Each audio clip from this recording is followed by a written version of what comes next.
doesn't.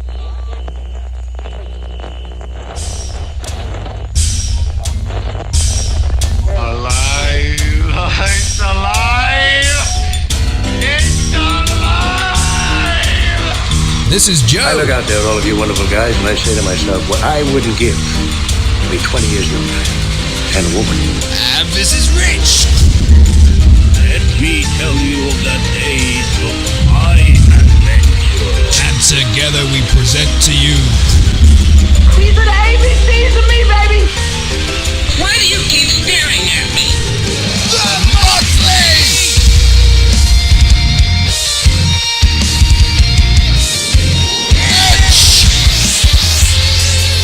You are absolutely right.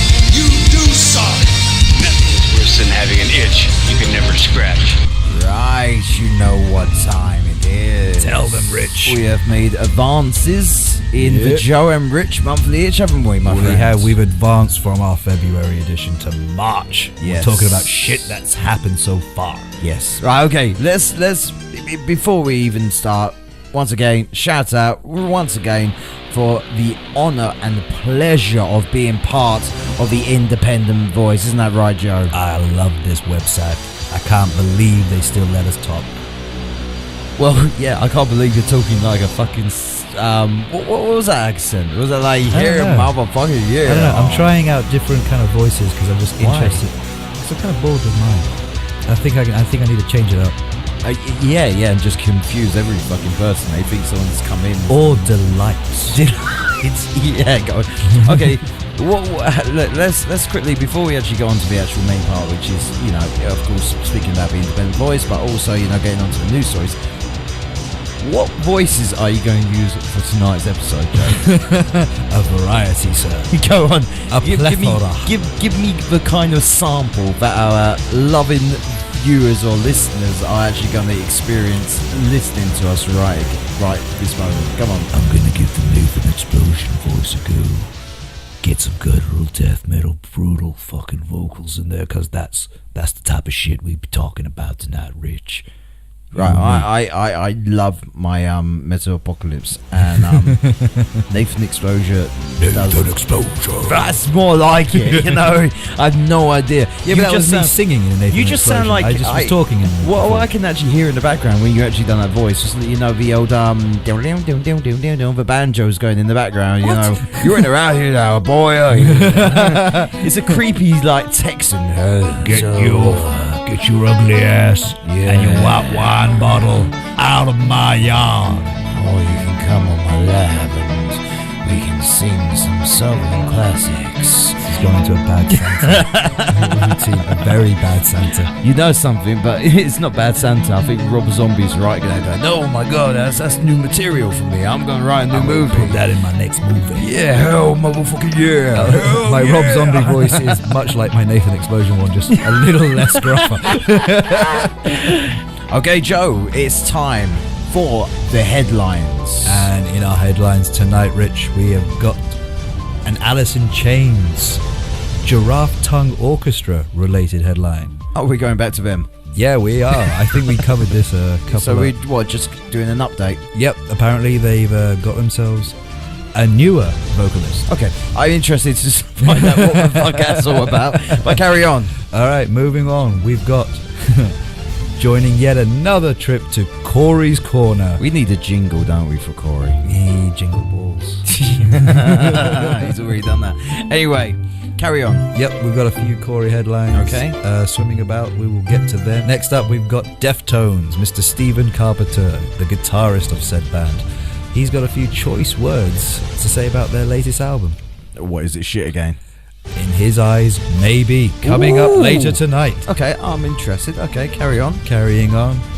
We got a brand new mobile video game coming to us, courtesy of Iron Maiden. Oh. What do you mean, oh? Right. I was getting excited. I thought a new video game and going to be very metal. It is metal. It's But totally Iron Maiden's already done this. This is old news. Not for mobile. And it was sir. shit. Oh, sorry. Not so they're for bringing mobile. the shit game that was on the PC that I got ripped off because it was awful. Was that Ed Hunter? Oh, it was terrible. And just making it for mobile. Is that right? More like, do you remember when they first released the single from the new album? Okay, Speed carry of on. Light? Yeah. Sorry. They did that like little arcade video game to accompany it. Like you could open an internet browser and you played as Eddie, and you just went through the various time frames of like the albums from Iron Maiden. No idea. Oh, you got to play it, man. It's so cute. Anyway, going on from the cuteness of Iron Maiden to The lead singer of Iron Maiden. there's a theme. We should have a jingle for them now. Bruce Dickinson. The man, our king of England. You're king of England. Pay your respects, sir. Yeah. I'm One knee, rebellious. please. One knee. On one knee, yeah. Well, this man apparently is in the headlines because of his lofty ambitions, his plan for the world's World domination. largest aircraft. All right, carry on. I've got many things to say about that. Oh, I'm excited because you're not a British Maiden fan. No, I'm not. Well, moving on anyway, we will get to that soon. Guns N' Roses are in our headlines again. Yes, interestingly enough, there's a couple of stories related to Guns N' Roses. Jesus Christ, we're going to need a lot of jingles, please. If people are listening out there, we need Corey's jingle, we need a like Maiden jingle, and now we need a fucking Guns N' Roses jingle. Fear Factory too, don't forget Fear Factory. Fear Factory, is there any Fear Factory now? There's nothing about Fear Factory. Oh, thank in fuck for today's that. segment, Okay. unfortunately. Everything's good on the Fear Factory. Come on, let's. Okay, so we've got basically DJ Ashba, the Who? ex-guitarist, I believe, of Guns N' Roses. Is he a DJ? Why else would he be called DJ Ashba? I mean, Maybe his first and second name's D and second name is J. oh, it's an acronym. It's like Drake Johnson. Yeah, we know all the facts here, you see, so you're in for a treat tonight. We have all the facts that you need to just Take our word for what it's worth. Okay. Anyway, yeah, he's come out basically saying he was treated like gold by Axl Rose, which I thought was quite interesting because all you ever hear about is how much of a dick he is. And so, from someone who's worked with the man, Fair enough. might as well get his point of view and things. Think he's a dick. Riding that second wave of Guns N' Roses is the story of Izzy Stradlin. Okay. We mentioned that the reunion was happening quite soon, but there was a couple of key members missing from that lineup that they announced. Yeah. Izzy being one of the prime Of ones. course, yeah. And he's come out and announced his association, his involvement thus far with the reunion, and we will talk about what he's got to say coming up. Interesting. Next, we have Slayer's Kerry King saying very Kerry King things again. Who's he pissed off? Well, Who's he upset? Who's he slating? well, let's give the man his credit. Balls as big as watermelons, because he just went straight for the top dogs.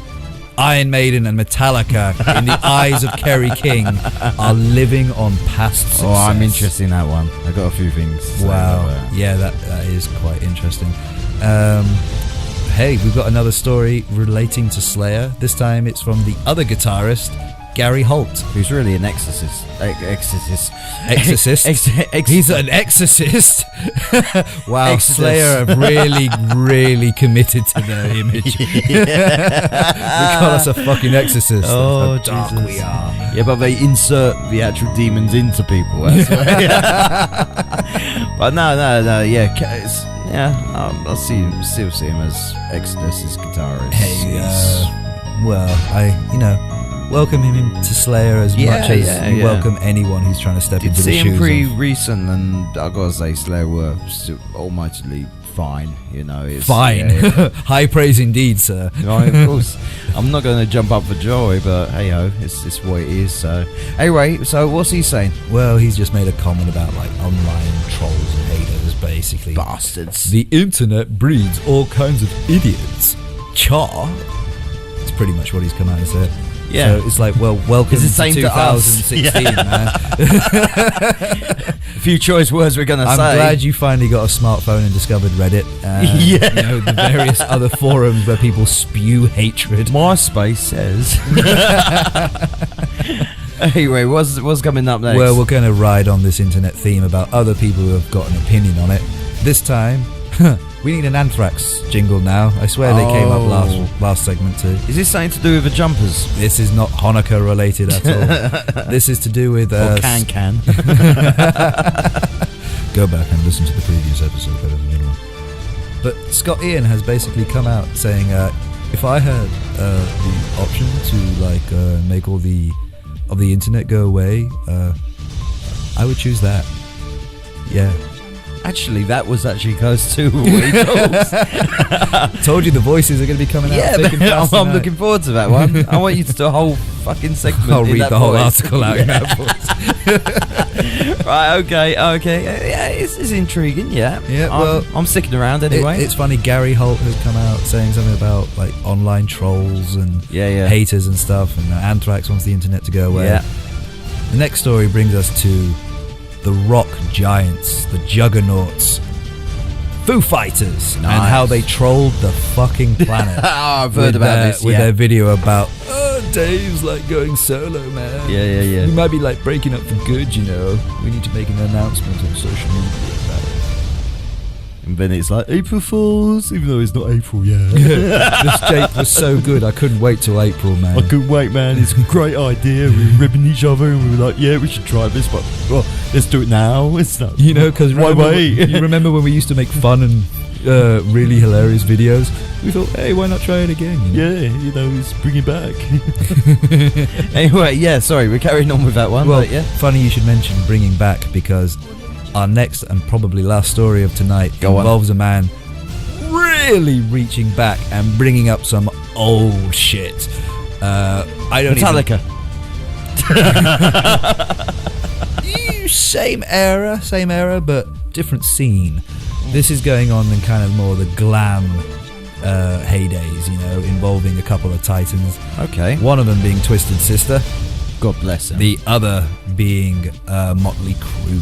Okay. So basically it's been recorded recently that Dee Snider, lead singer of Twisted Sister, doesn't get how murderer Vince Neil from Motley Crue didn't do any serious jail time.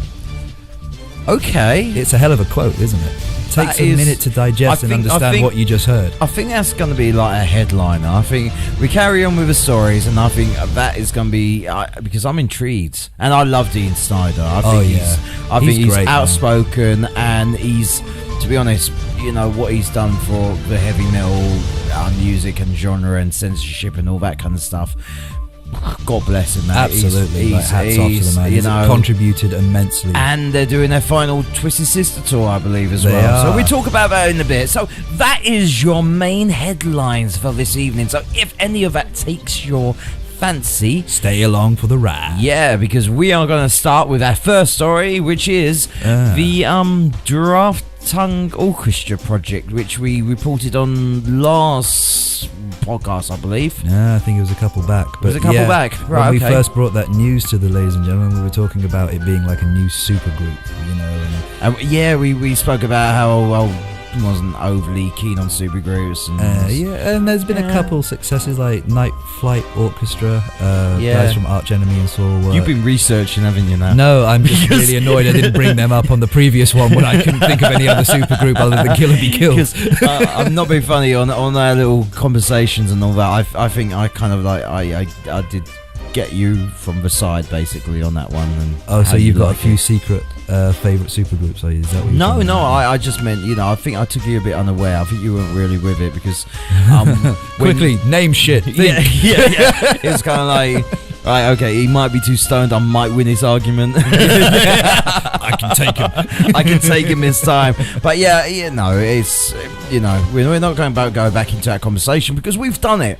Go back and listen to it. Please, listen to it. It's all up there. This one right now, discussing further of Giraffe Tongue Orchestra. Right. I mean, other than like mentioning that it had some really killer musicians from some really killer bands getting together, I'm interested. The most surprising news to us that we reported at the time was that Juliette Lewis, more commonly known as the actress, was going to be fronting them as vocalist. And the Licks, don't forget. And the Licks, yeah, I'm totally sorry.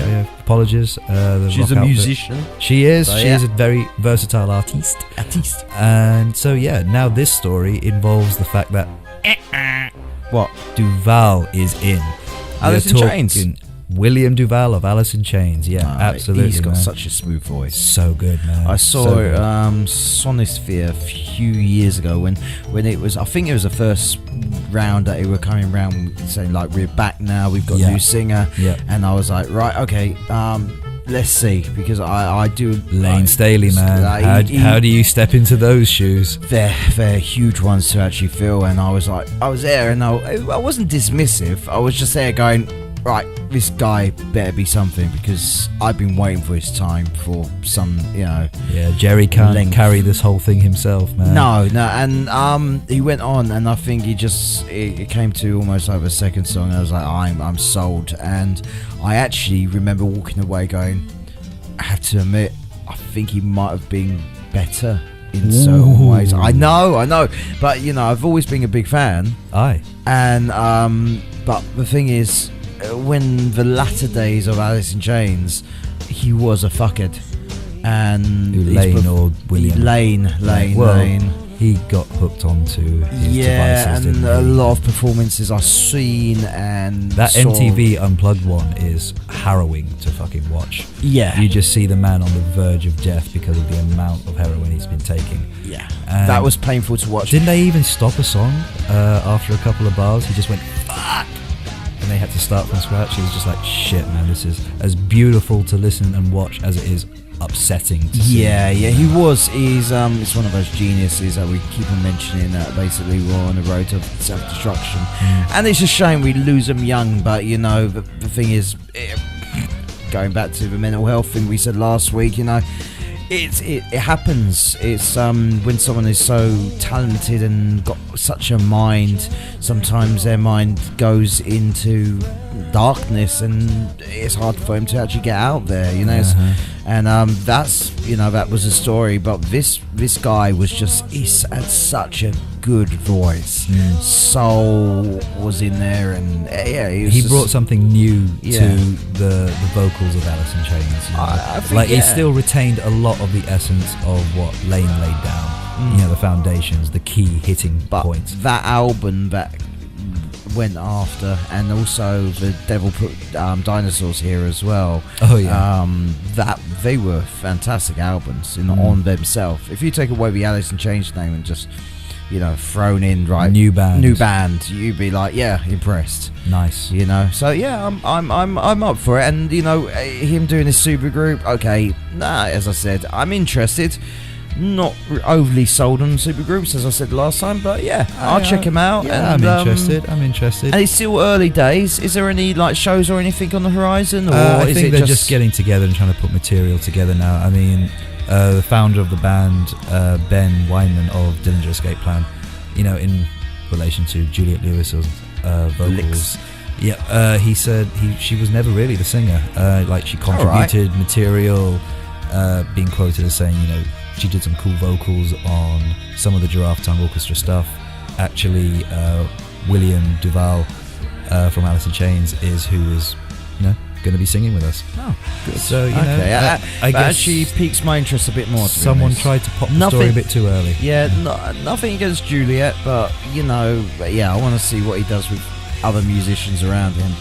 So, we're so tuned. We will wait with the bated breath. Yeah, and I think there's going to be a lot more on that as well. I think there's going to be other musicians, because it sounds like it's getting their friends in and doing odd bits. If Juliette Lewis is still doing the vocals for it, and he's doing the main vocals, there's probably going to be a lot of other musicians involved. So, we'll stay tuned, and we keep you all guys updated whenever we get the actual news.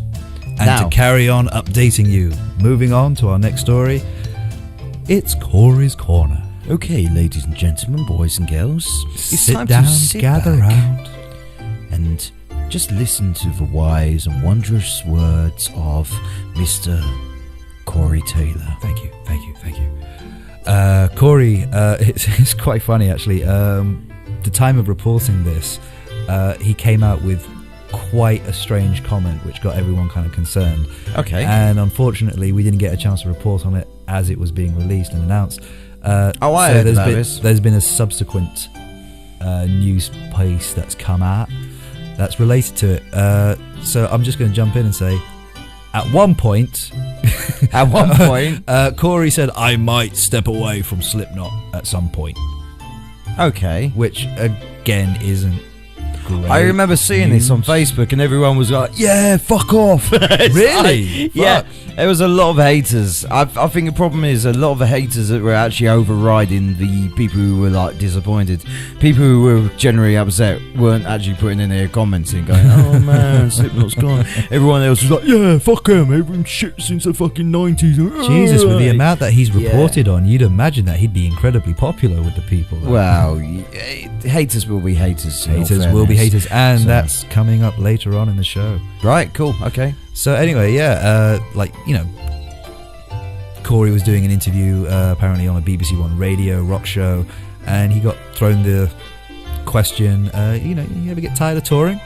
And Taylor apparently replied like, I'm not going to do the voice. I've decided I'm not going to do the voice. I'm glad you're not doing the voice. I can't come up with a voice. You got to wait for until Taylor. Anthrax where you do a Scott Ian voice. Save the gold. That's up a for moment. later. Yeah, we can't Good call. just Good call. We just can't just let everything out. It's kind of like we do a bit of foreplay before the actual main penetration comes in. So guys, we are. But Corey came back to that question by saying like, honestly, if you'd asked me a year ago, I would have said no. But I mean, just now, I'm just kind of starting to... I'm 42, dude. I'm not young anymore. And as willing as my will is, I'm just beat up, man. I mean, I might as well be 60 in Slipknot years. Oh, it's like cat years. Yeah, I see what you did there. Yeah, very clever. Continuing on, he said, I don't know if I would retire or I might step away from Slipknot at some point just because the way the music is and sense of energy. I don't know if I could be able to do that in my 50s, And I would never want the band to feel like I was holding them back because I just couldn't physically do it. So that means I wouldn't completely quit music. I would probably just step away from Slipknot. Okay. That's a bit weird to say. Like, why the fuck? Dude, like, you can't be more than... Like you say, you're 42. Like, 20 years is quite a long time, man. That's a fair few albums you can squeeze in there. Yeah, it's not like sitting around saying, fuck all this music, I'm just stepping away now, fuck you guys. That would actually be the actual main headline that would read, I might step away from Slipknot at what point. So when you hear that, you're like, well, yeah, okay, fair enough, okay. But it's like... Get William Duval. Yeah. He's not free at the moment. Juliet would be good, though, wouldn't it? Juliet Lewis, I hear, is free. I hear Juliet Lewis is free. Wait and please. But no, I'm not doing the accent. But no, it just sounds like Corey talking random shit which people are reporting on again, which we talk about incessantly because we're a little obsessed. I'm just thinking, we're just as bad as everyone else. We're just perpetuating this man. We just got the extra news, which is what happened after. This news got reported. Everyone went, oh yeah, or nay, or whatever, and panicked and all that for a day. And then I think it lasted a day. It lasted a day. I think so. And I think on the 24th of fucking February or whatever it was, right, like that story broke, and then the very next day, the 25th, Corey Taylor announces, I'm not quitting Slipknot. All right. Apparently this man got one too many tweets and thought he had to clarify with people. It was probably from the bands going, you fuckface. You bastards. We just bought out his fucking album. It's done well. I've got a mortgage now, man. I've got kids. Come on. I've got 2 kids. You don't understand. What the fuck do you mean you're not going to be around when you're 60? There's no pension plan in this game, bruh. Bruh? What the fuck? You've gone Canadian now. I was doing Mick. That was my Mick impression. Is it Canadian? Maybe. Yeah, could be. I hear he doesn't talk much. He just stabs people in the head. As you do. It is metal. I felt a man who would stab people in the head would have that kind of a voice. Mackay. Nolakan. Stab me. But he's not one to piss off, really. He's a behemoth that I would never... Like, he's the only one who makes a BC Rich guitar look fucking menacing. I know, Jesus, doesn't he? He's the only one I've known who can really pull it off, man. It looks like I can't say it now. He looks like fucking Jason from fucking Halloween, man. No, not Halloween. He looks... Michael Myers. That's Mike Myers, like No, I meant that small guitar. What's it? Ukulele. Ukulele. That's the one. That's hard for me to say. I need a bit of a sip of this. Oh, sorry, hold on 1 second. Carry on with the story, I'm just having a drink. Well, should we bother giving him more press? Alright, so one day he says, I'm not going to be doing this in 25 years' time when I'm an old man, which is just fucking common sense in my head. I was like, we didn't really need to. We figured that out on our own. There's only a few people who did actually do it in their 60s, and God bless him, Rolling Lemmy and all that kind of Stones, stuff. Sabbath and all that kind of stuff, and but yeah, they're slightly, I'm not a music expert, don't get me wrong, but there's slightly different types of heavy metal, aren't they, really? And I can understand what Corey's saying, when he puts on a show, he does put on a show. There's a lot of things going on, and there's a bit more, you won't put like Motorhead next to Slipknot, really, when it comes to it. You wouldn't compare the two. No, exactly. And this is, in all fairness, whether you're haters or the lovers or whatever, or don't give a shit. You sounded like you're going into a Limp Bizkit song right there, man. No, all the lovers, no. all the haters, and all the people rolling. Yeah, something like that. Yeah. Now that's all you people who hate Slipknot. There's more worse out there there's worse out there that you can hate upon, and we do suggest Limp Bizkit is one of those. I like the first three albums. You can fuck right off then. But anyway, talking about another thing I hate. But no, back to Slipknot. Yeah, they do put themselves, they chuck themselves around, and in all fairness, whether you love or hate the music, you got to admire their stage persona. Yeah, they put on a hell of a show, man. I've seen Slipknot live probably more times than any other band that I've seen, and that's a considerable number. Like, I think you mentioned previously before, we both were at their very first gig. Yeah, that was amazing. At the Astoria. Yeah, I believe Sid jumped off a balcony. He did, yeah. Like I'll never forget that. Like, first he climbed the speakers on the stage, and then he actually went up into the balcony and dived down back in their proper. We're crazy. There's 9 of us. We wear boiler suits and masks. It was that whole. Before anyone knew they wore boiler suits, and they was all fucking proper, like, old school thrashers, and because people were sick and tired. It was fucking hardcore, man. Like, this is when Clown used to vomit into his own mask, and then just keep it in there whilst he banged away on more trash. And of course, when they, when they're of course going to mature slightly, and they're going to slow down slightly, as I can see.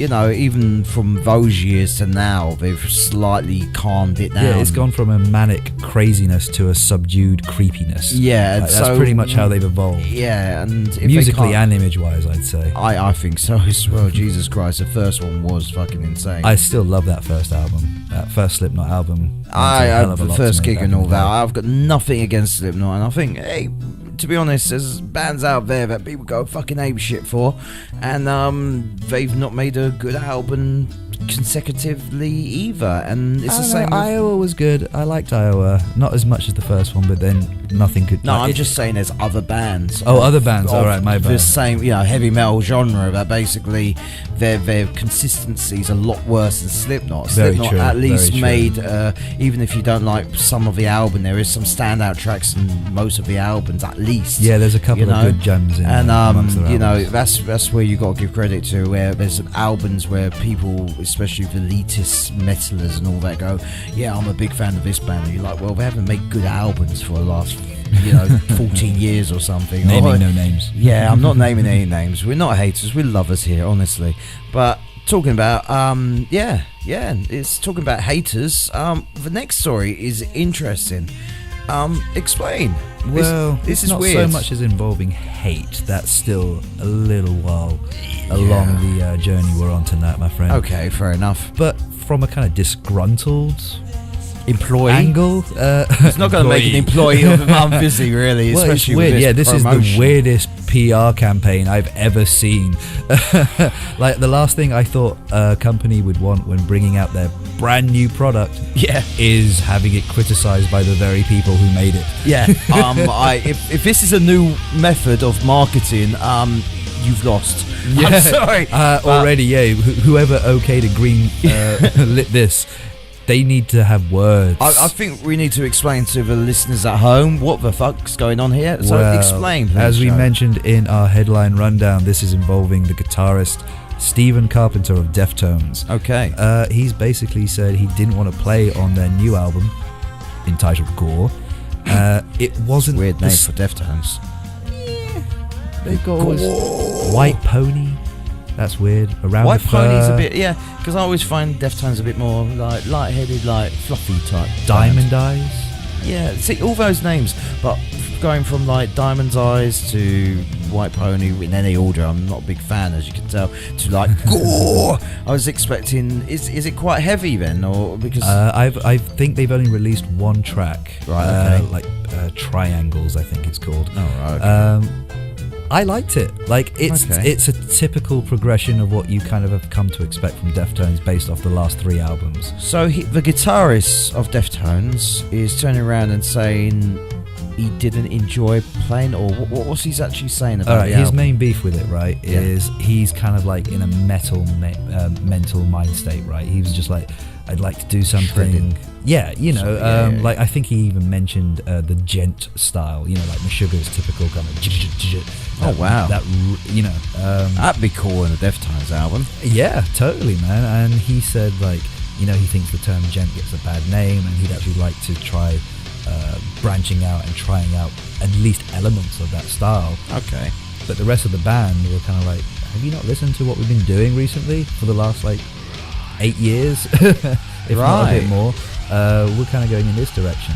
And so I think through the entire process of creating this new album, Gore, Stephen was just going along with it and just doing what he could and finding ways to do what he wanted in certain capacities. But overall, he was kind of like, man, my band's going in one direction and I'm kind of going in another. Isn't he a founding member? I've never been a big Deftones fan, to be honest. Yeah, he's one of the founding members. I remember back in the day, Shove It, My Own Summer. Yeah, that Be got Quiet played and a lot. Drive. Yeah. 7 Words. 7 Words. Elite. Yeah.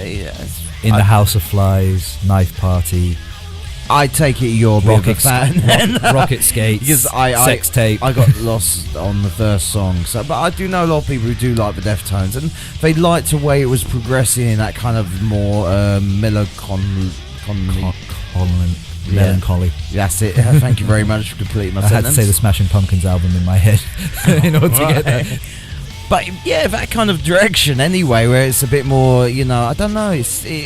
I don't know. I always verged them on more hard rock than heavy metal.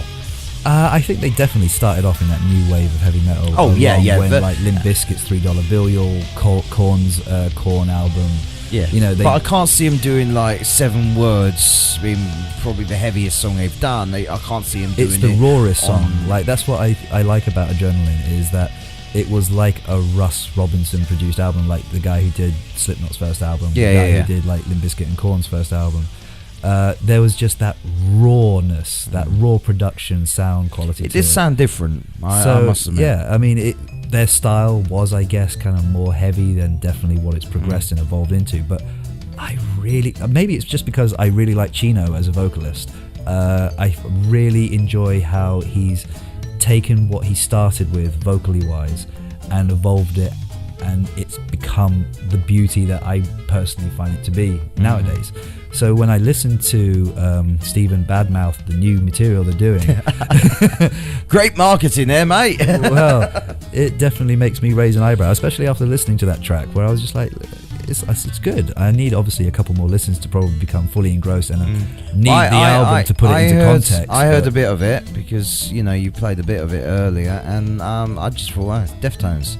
So I don't understand. Maybe he does want to bring it into a heavier sphere. I don't know, or maybe I don't know. It's very strange. So what's he saying? Is he doing the Corey Taylor? Is he going to? Is he going to walk away from the band? Away, which he's not really it's walking away. It's left on a cliffhanger. Oh, we will see what the future holds. Oh, it's one of those. Yeah, he's getting a paycheck. It's going to be fine. Yeah, if the album does well, he'd be like, you know what? He'd find a side project. What's Giraffe Orchestra doing? I think they're looking for another guitarist to go in the revolving. Or he should just form a band with Juliette Lewis. Yeah, that's right. Yeah. There we go. We've got a solution. Another right super here. group underway, ladies and gentlemen. exactly. We're on the case. But yeah, Right. like I'm looking forward to the album, and even though I'm disappointed to hear Steve talk not positive about it, Nah. I can separate the two. I can listen to that song and go, you know what, I like that. Yeah. And if that's not what he does, then I wish he works things out with the band. And or also, manages it to might get just out be what a he needs to bad get out. day. He might have gone from the studio or something, and he might have not liked to mix or something. Walked away going, "Oh, for fuck's sake, that is not how I envisioned it," and all that kind of stuff. And then the interview happened, and he was like, "Yeah, fuck them," basically. And then maybe the professional head wasn't on. Maybe something pissed him off about it, and Possibly. maybe left a song out that he wanted to play or whatever. Is always something behind the scenes that maybe the interviewer caught him at a certain time, certain place. Yep. So maybe. yeah, we'll keep informed if we know anything else. Yeah, because I definitely hope they don't pop up in the headline saying they're now splitting up, because I really enjoyed it. I it's funny, when they first came out, I didn't really get on board with them. It wasn't until around the first Suck Me In with Be Quiet and Drive and like the hits from that era, but I couldn't get on board with the whole album. And then White Pony, there was a few, like the one they did with Maynard James Keenan from Tool, Passenger. Gorgeous. I absolutely love it. And Elite is one of the best opening songs to an album. I just lost interest. Sorry, not of yourself. Well, but no, of- this is the thing. It's of just like it Deftones. wasn't. It's It wasn't not until my style. years later. It wasn't until they released Diamond Eyes that I actually got it all of a sudden. It made sense to me, and I It's could not go my back style. and re-listen to it and go, "Oh man, I was why didn't I see this the whole time?" I can't be sold on them, I'm afraid. I think it's also the voice. It's like Rage Against the Machine. You I don't never- like Zach De La Rock? I can't stand, no. Oh! But that's another... Scandalous. We went into a news story happens about them, and then we can talk in depth about it. Anyway, carry on, my friend. Okay, well, we're mentioning your personal favourite along with mine. Look, no. Hold on. Let's before, because I'm going to get a lot of haters for this. Look, I have nothing against Iron Maiden. I really don't. You don't get it with Maiden. I don't get it with Iron Maiden. It just doesn't hit those kind of like the certain notes that I like. But I can give them all credit, and I can always tip my hat to them. But then again, their Ed Hunter game was shit. And you're going to tell me about them doing another game, but I think it was around Ed about Hunter 99 or something. Yeah, I was telling you, man, that's going back. You're reaching a fair few years ago. So they've bought a new game out. Is this what you're telling me? It's a brand new game, yeah. Right. Okay. Tell me about it. I can't really, because they haven't announced a whole lot, and the trailer doesn't give a lot away about it. Oh, but so it's basically just a trailer. I'm basically doing an advertisement for Iron Maiden right now. I've just worked it out. You're Because there's nothing trained. really to add about this other than the fact that I'm looking forward to Iron Maiden bringing a mobile game out. I think that's going to be quite cool. Because that's the difference. Like Ed Hunter was obviously, you got a CD-ROM and you put it in your computer and you install things. They're turning very close to Kiss at the moment, aren't they? They already have been, man. Oh, If I anything, suppose, yeah, I yeah. want to highlight this as being like Metallica. This is how you do and branch out and do other non-musical related things correctly. Don't make a film that is just egotistic. Yeah, man. I mean, look even at us the shining their like helmets type thing. or exposing the deep inner twisted complex turmoil you go on as a person and have to deal with. Millionaires because of their gold records around them and feel depressed. because- Make a video game. Yeah, exactly. No, I can see that. I'd rather that. Although they did, technically, they did. Did you ever play the Guitar Hero version of Metallica? Actually, I enjoyed that. I fucking loved that. Yeah, man. yeah. That was Absolutely good. loved that. I've just done an advert for Guitar Hero. Maybe I'll get sent Guitar Hero. I don't even know whether they're doing it anything anymore. No, they brought out a new one last year. right. Okay. Looks stupid. I had no interest in it. Plus, the price was ridiculous. Well, you've just lost that sponsor. But however, their library of songs, if you happen to be a fan of the new style, I know, you of the new lost generation. it. You just said the I can new win one this was back. shit. I can get this. No, you can't. You've lost it. You've lost. You lost. I want to play Let's Guitar just get Hero. on to the next one. So you're giving me an advert for Iron Maiden, Legacy of a Beast, fucking mobile phone game, coming to iPhone, which I never and understand. Android platforms. Mobile phone game since Snape. So get Snape. But yeah, what's the next story about Iron Maiden? I can see it there. Go Well, on. like I said, like this man is Brucey. just full of things to do. He's already on tour for the Book of Souls. I think they've already played Florida, and they're making their way around in their gorgeous Ed Force One plane. Yeah, with the turtle. Yes, stopping off periodically to check in on the turtle. Sangria on the beach, the turtle. You got to unwind after a big show like they play now. And if you don't understand that, then you should listen to our last podcast, because that was a new story about Bruce Dickinson. Our new headline now. Your personal god. Your personal god, and someone you want to be knighted or even being the King of England. Yes. Right. Basically, I'm starting my petition now. Saved the turtle. Like king, instant king status right there. Hold on, wait. Didn't even just save a turtle. Like, dear, he's got like a little not the plastic turtle, bag wrapped or choked down his throat. He went with a plane, sir, and rescued and flew this guy to safety. Like, that's superhero shit. I'm just. That's a superhero. No, because the man flies. No, wait. I can imagine, the turtle sunbathing, sangrias, big booby women around him and all that kind of stuff, fanning him and all that. And there's some poor fucking turtle in a pet shop in London that's around the corner from this bastard. And what happened to him? He turned, I think... the poor turtle stuck in the, rain pouring down, miserable old Britain as usual and all that. He got just flushed into the sewers, and then he and his three brothers... Where was Bruce about that one? That one might turn into a supervillain one day and come and, destroy the world. You never know. I look forward to that story. That sounds like fun. It sounds more fun than this guy having the ambition for what? The world's largest aircraft. Someone's overcompensating for something, I believe. They've got a fucking show to bring you, man. Do you not understand the work and hard effort that all these guys go to bring you entertainment and joy? You know something? Bow your head. I just really, really hope that Bruce Dickinson doesn't see Metal Apocalypse. We mentioned it once, but one of the first, I think it's a pilot show, is there was helicopters and they were like a big stage was going over this crowd. And they just dropped the stage and it slammed and splattered everyone.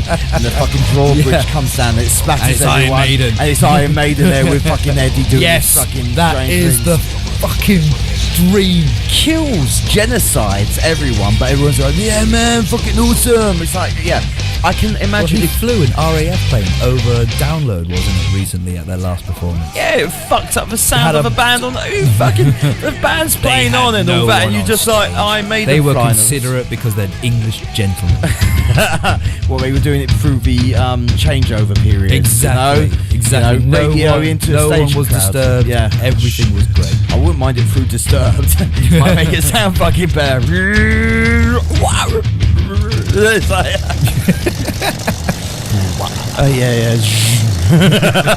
Anyway, getting round to it. Apparently, the Ed Force One it ain't cutting it no more. Like, it's a great fucking plane.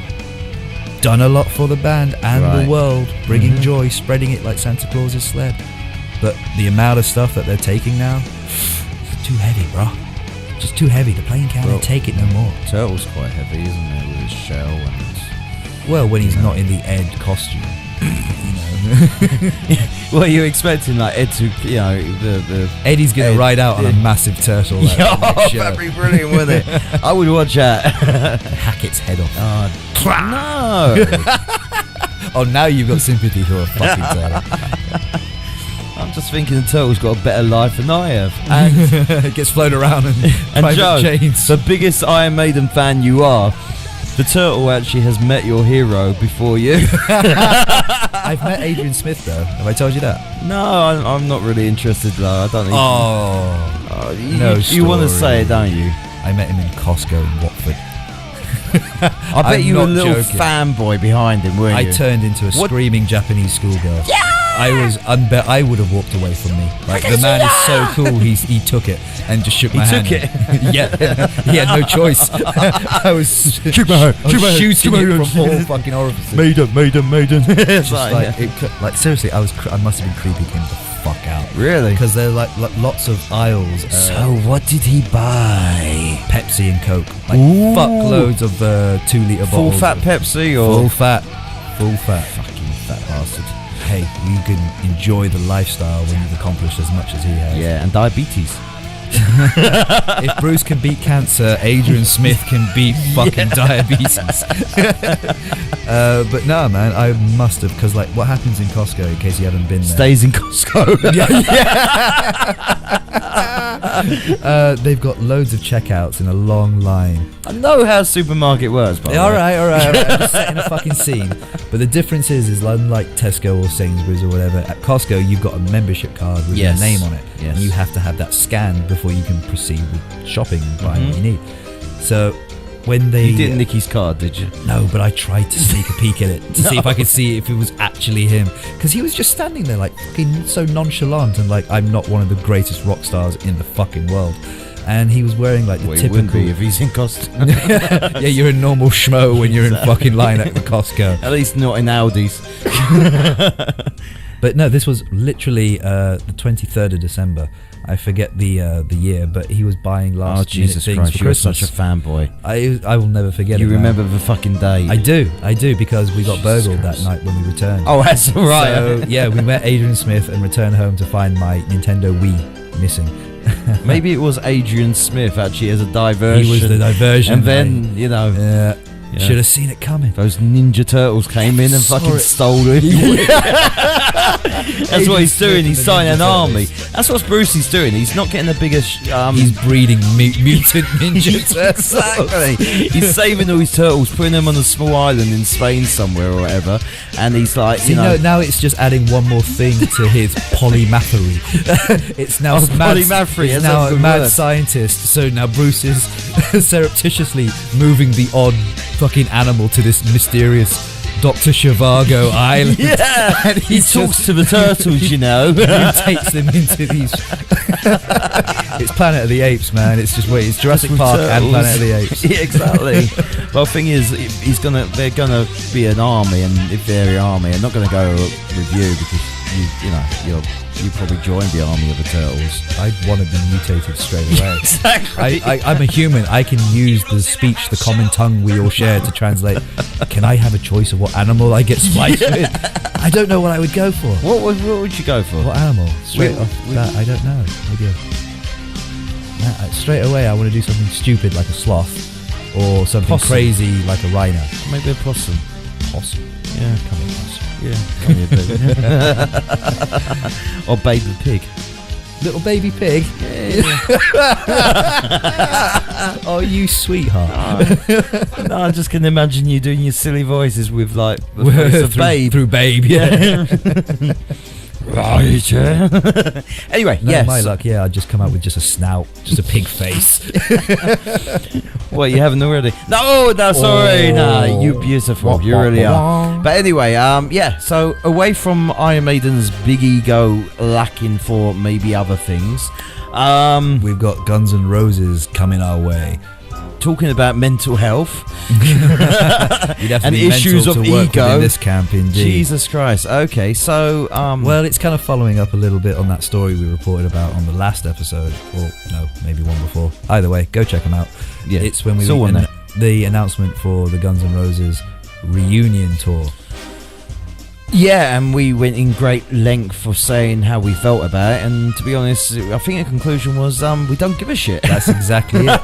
And I can. But we're giving a shit about the news stories. Well, that's it's funny. coming I out. thought I couldn't give more of a shit. Turns out I can, because now. Or we got a slow news month. Like, you know, The stretch for those straws.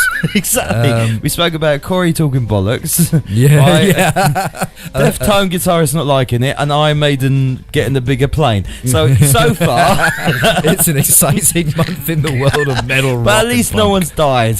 Oh God! Now you've said it. Though. Oh, who will we mention? No, don't remember. No, don't remember. Don't remember. Yeah. Anyway, yeah.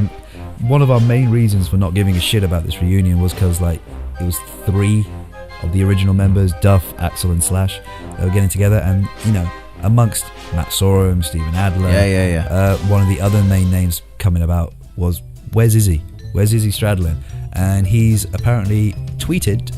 All right. He's got no involvement in this reunion. He completely denies it up and down the path. Okay. So is that because he wants a bigger paycheck, or is it more? I'd be happy with $3 million a show. What? That's how much apparently Guns N' Roses are rumored to being paid. Wow. Each show. Wow. I know, right? You'd think if you were Izzy, he might even turn up on time if it's for that amount of money. For that paycheck, you better turn up. Exactly. Jeez, not being sponsored by Dr. Pepper. Yeah, I know. But yeah, this seems like an easy, like obviously Slash, Duff and Axl are doing this for money and no other reasons, even though it's been reported that they're going to be writing some material together. For another $3 million. Yeah, exactly. You know what I mean? But we have kind of mentioned that this is all kind of rooted in the motivation of money and a big paycheck. You'd think Izzy, after having nowhere near the level of success of even Duff, like, you know, I mean, he can't touch Axl and Slash in terms of how much they've kind of gone forward. That is true, but even with Duff's Loaded project, like he's gone into total obscurity. He's like, what was it, Kirk from Nirvana, the bass player, just disappeared off the fucking planet once his band kind of ended. I'm sure he's been active and doing stuff, but I've never really seen his name going around as being involved with anything. No, Duff's done well for himself. Duff's done really well for himself. You know, Slash and Axl Speak for themselves. Fuck all, really, but, you know, except from that. But no, this to me, like, you can reeks check of... it out on another fucking podcast, can't you? Well, this to me, like, because like we said, like, this is a gravy train. Like, this whole reunion spiel. Of course. You'd think that everyone who was part of that band wants back into earn that kind of paycheck. The integrity in this man. Like, that's what I think. Did you ever read Slash's autobiography? No, I didn't get around to it. It's okay read. You know, I wouldn't say rush out and read it immediately. But you can peruse it at your leisure, at your own convenience. In the book, it described when the kind of main fracturing of Guns was happening. Izzy, and especially when they were kind of getting really into the drugs and stuff. Yeah. So the fracturing of the band and the constant stream of drugs going through, and this is why the fracture was starting, because Axl had cleaned himself up and didn't want to get involved in what Duff and Slash were doing, wise drugs related. All right. Yeah, and so apparently that's what began the whole management talking through Axl to the rest of the band, because he just... It's like when you're fearing of relapsing, like you were into it. That was really weird, because I haven't read a book, but I thought it was Axl being Well, it's all on perspective. Like the way, like, end of the day, as much as you love Slash, and he is just the mystical guitar hero that we will all try to aspire to be. Just so iconic, man. Like, the man's hairstyle and a hat has lasted fucking 3 decades. And it's a career on it. You know, and he's guitar playing. Oh, it speaks. You don't even need to speak of it. Like I was saying, as godlike as Slash is, he was just at that point in time in Guns, he was a junkie, dude.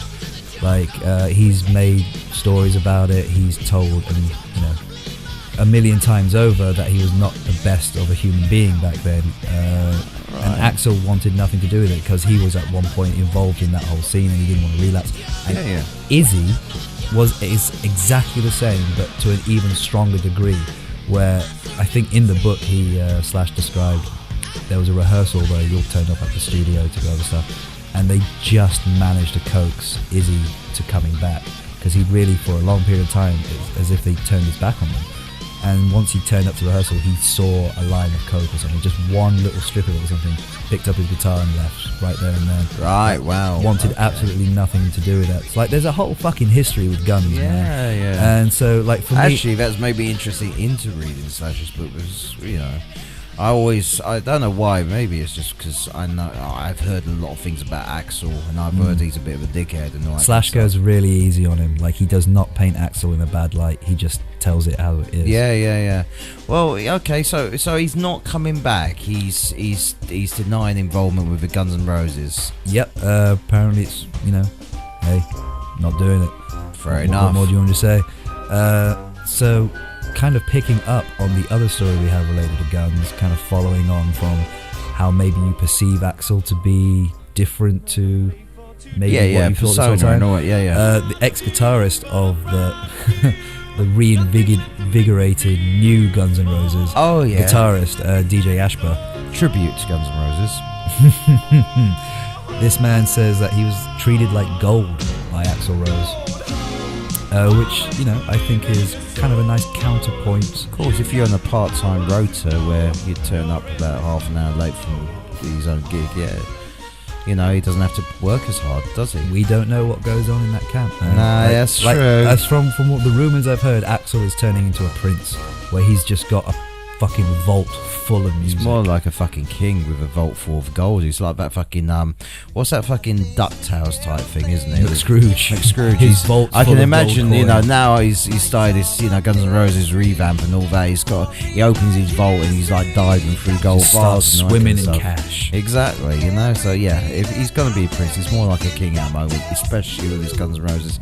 But yeah, it's good to know. It's different perspectives of people and all that kind of stuff. And you know, we're just reporting what we see, and sometimes, you know, the overall journalistic and everyone likes to have a villain and all that kind of stuff. It's like, what's that Batman saying about, you know, how you either die a hero or live long enough to see yourself become the villain. Exactly, and it's exactly like that. So, Slash is still alive and he's a hero. That's true, but it's only a matter of time. Anyway, it depends whether Guns N' Roses reunion works. Yeah, we'll see all that happens. Apparently, according to this man, Axl ain't all that bad. From time to time, he can pull a Kanye West, but he's not bad most of the time. Yeah, talking to someone who is bad to the bone. And talking bad shit about other people. You love him, cool. Really. As much as you can love something. He has got a bit of foot and mouth syndrome, hasn't he, really? He's like a Dave Mustaine, man, where every now and then you think you like him, and then he comes out and says something where you're like, oh, Jesus Christ, dude. I really was on board with your last few efforts in Holland and musings and thoughts and opinions, but what the fuck have you said now? Okay, so who are you talking about first? Kerry King, Slayer! Yeah, okay.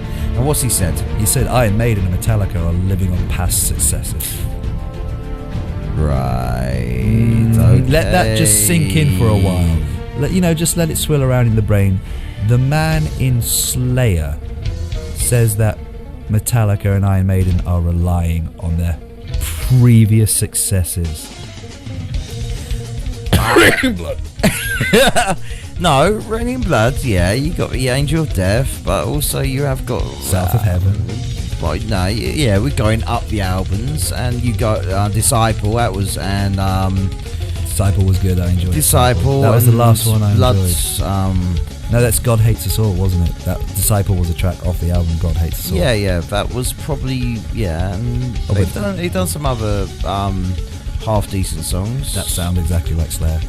Well, Slayer is fresh. I know, I'm not complaining. I'm just saying that a little bit tongue in cheek. Yeah, I know, but I can agree on Metallica.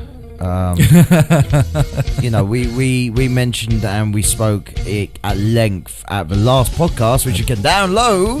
You did actually mention when we were speaking a few podcasts about the Book of Souls and saying that basically there is a few samey songs that they always do, like Speed of Light. It's definitely a formula song. It's a it's a first single off the new album, Formula. Yeah, but when seeing Iron Maiden, and I have seen a few times, right, and I've got to admit, live,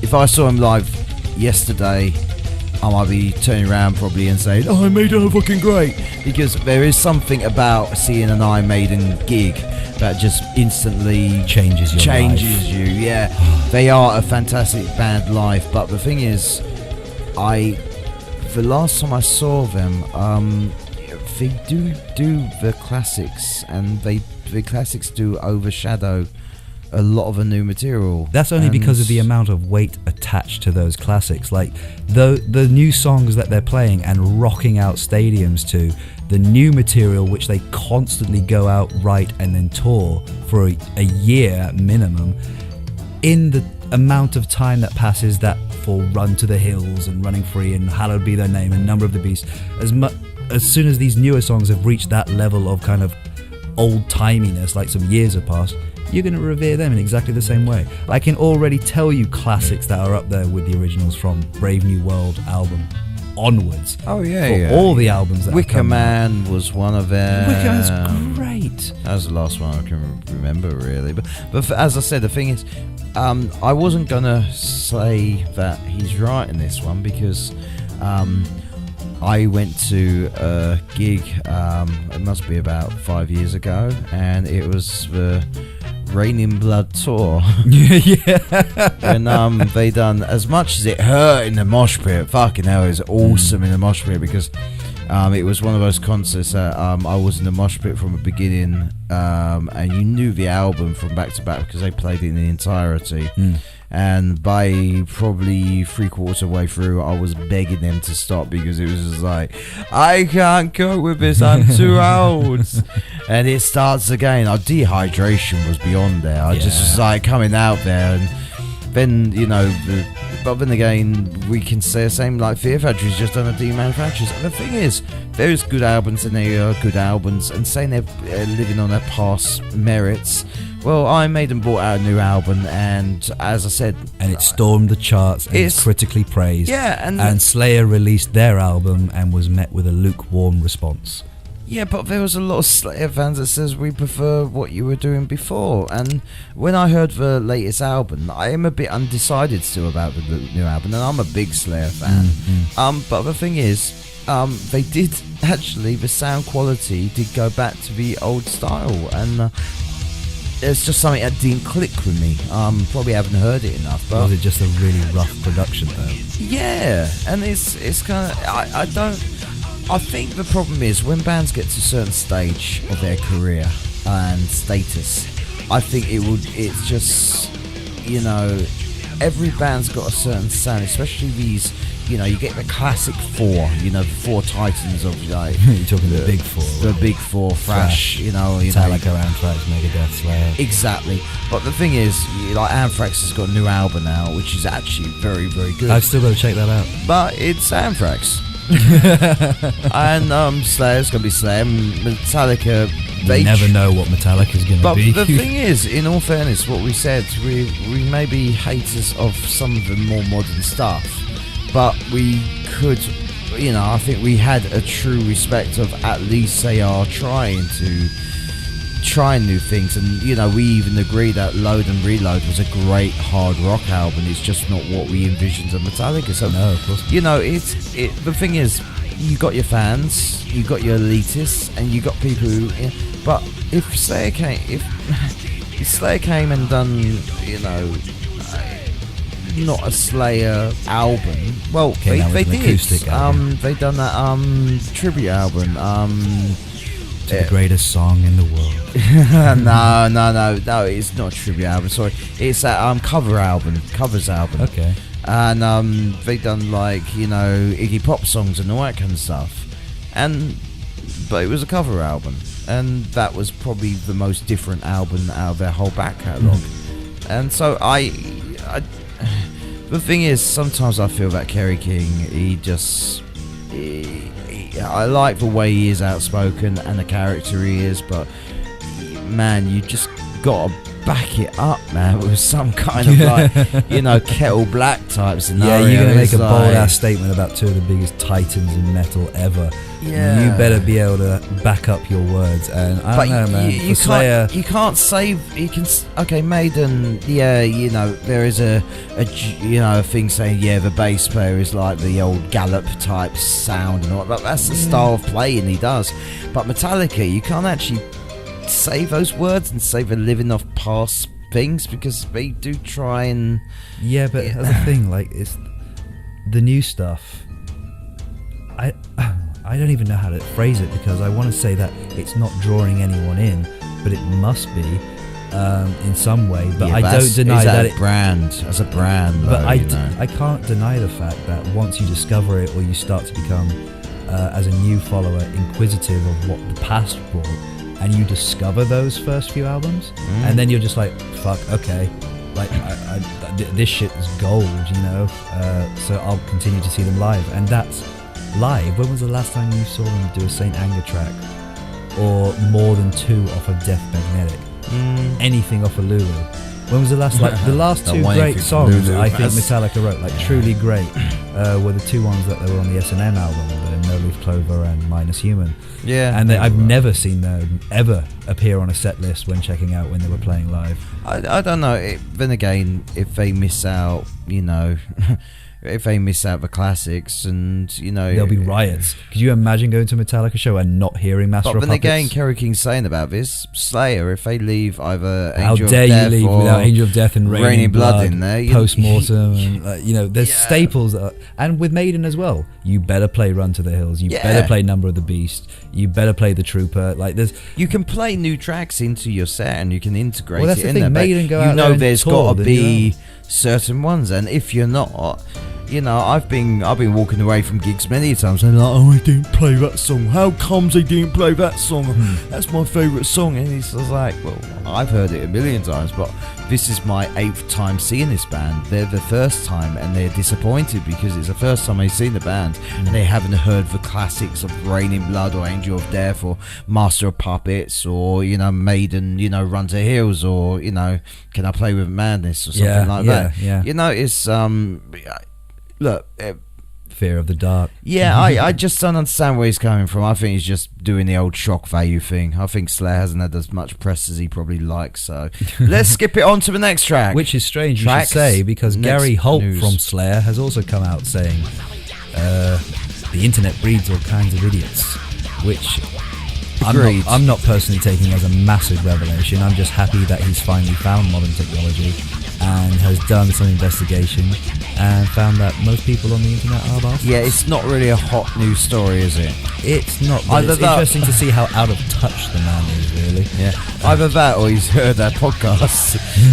He's like, yeah, I heard Joe and Rich Monthly Itch, and I just come to the conclusion that the internet's full of fucking idiots because they can do these fucking shows. Yeah, I finally got curious and wondered what the fans thought of me replacing Jeff Hanneman was. I'd been ignorant up until this point, even though I've kind of now been with them for 2 albums and multiple tours. But yeah, I finally checked it out and they said some really mean, nasty things, man. Jesus Christ. I know Tom's an angry man with his lyrics and stuff, but the shit they were saying was like, dude. Oh, geez. The thing is, the internet, I got a love-hate relationship. It has expanded horizons. It's allowed us to do this right now, and be critical to legends that have achieved way more than we ever will. But we are respectful. On the other hand, like you said, it is. You get some right fucking twits. It's like going back to the Quarry thing. I quit, and it's everywhere. Like, yeah, he quits, and then you get the whole relapse of yeah, he's quit. Fuck him, like that. It's almost instant fucking where journalists. Well, it drove I'm blanking on her name from the Huntress, all the shit that she got. Yeah. She got a lot of hate. Yeah, she suffered from depression over Jill Janus.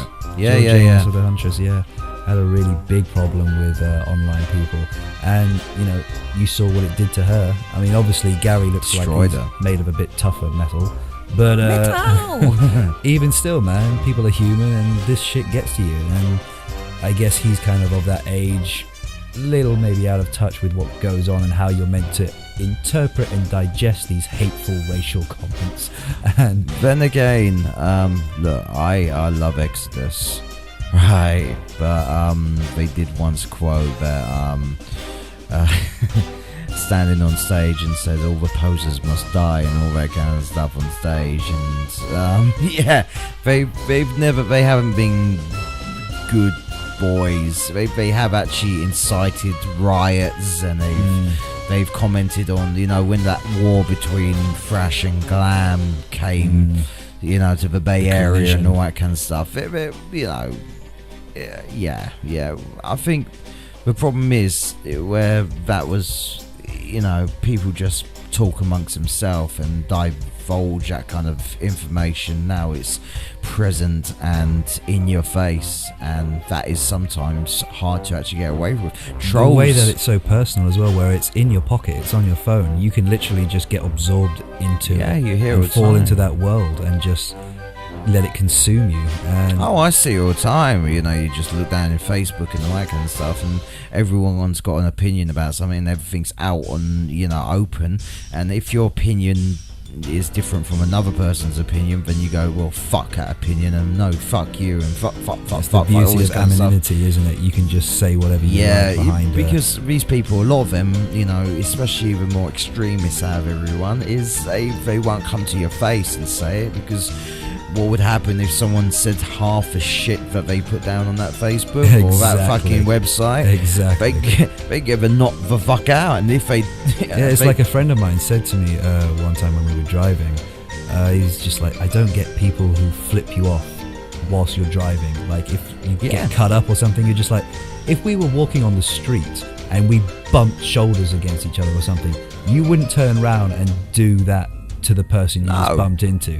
So I don't get the mentality of like, once a human feels secure and safe, and that's like the internet. It's like it's the highway, basically, isn't it? Where basically people are streaming past so fast and you can't see their faces, and basically they're going around going, I fucking hate what you said, fuck you, and just straight down. It's like on to the next one. What the fuck? And then they go to the next highway and go, you're a bastard as well, straight away. It's like jumping. And you're like, but people are doing it and they're getting a buzz out of it, and it's sick, man. You know, it's an age of the generation, like 13, 12, like people who haven't yet adopted the ability to reason and converse and debate.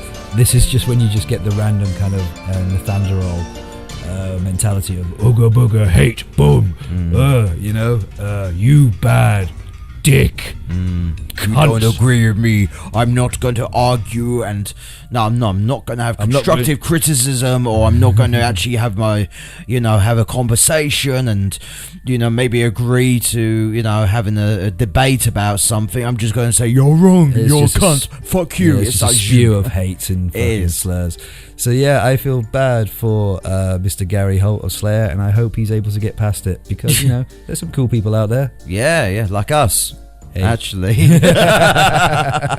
I'm just recapping what we actually said, whether we said anything nasty.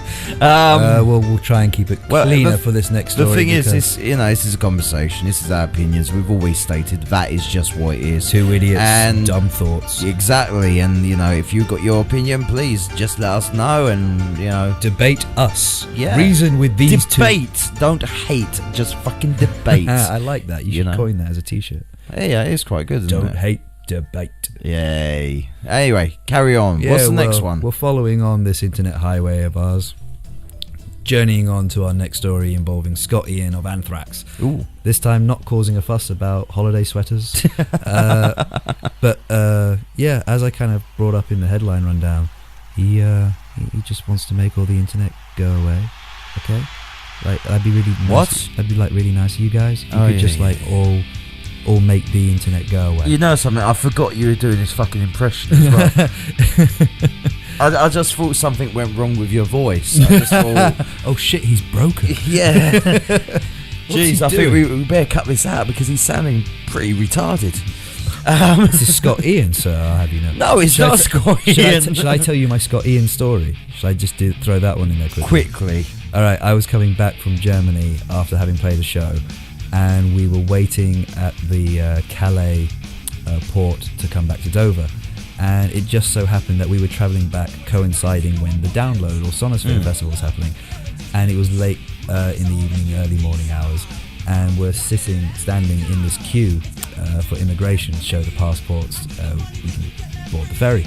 And as we're kind of lined up, all we see around outside the windows of this immigration office are massive, big, double-decker coaches.